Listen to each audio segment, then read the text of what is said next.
नमस्कार दोस्तों, स्वागत है आप सभी का इन खबर यूपी पर। समाजवादी पार्टी से इस्तीफा देकर हाल ही में राष्ट्रीय शोषित समाज पार्टी का गठन करने को लेकर स्वामी प्रसाद मौर्य इन दिनों सुर्खियों में हैं। इसे लेकर जब उनकी बेटी और बदायूं से भाजपा सांसद संघमित्रा मौर्य से सवाल किया गया तो वह नाराज हो गईं। उन्होंने तल्ख लहजे में मीडिया कर्मियों को कहा कि जब आपको पिता पुत्री से उठ करके सवाल पूछा जाना चाहिए, पिता पर सवाल सुन सुनकर परेशान हो गई हूँ।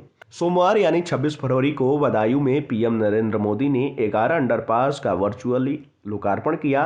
रेलवे द्वारा आयोजित इस कार्यक्रम में बदायूं के सांसद डॉक्टर संघमित्रा मौर्य समेत कई भाजपा नेता मौजूद रहे। जब एक पत्रकार ने उनसे पूछा कि आपके पिताजी ने नई पार्टी का गठन किया है, ऐसे में बेटी के नाते आप क्या कहेंगे, इस सवाल से संघमित्रा नाराज हो गईं और तल्ख लहजे में पत्रकार से कहा, हमें लगता है कि अब आपको पिता पुत्री से उठ करके दूसरे सवाल पर आना चाहिए। ये सवाल पिछले 2-2.5 सालों से सुन सुनकर परेशान हो गई हूँ। मैं भारतीय जनता पार्टी की कार्यकर्ता पदाधिकारी हूँ, भाजपा के लिए कार्य कर रही हूँ, तो जब जिस चीज का कार्य न हो तब उस पर सवाल कैसे।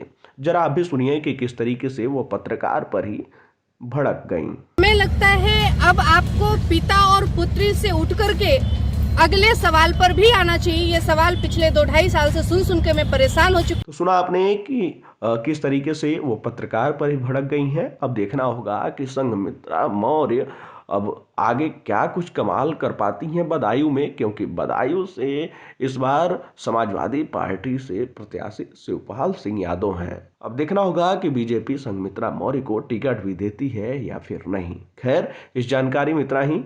उत्तर प्रदेश से जुड़े तमाम खबर को देखने के लिए आप सब जुड़े रहें इन खबर यूपी के साथ। धन्यवाद।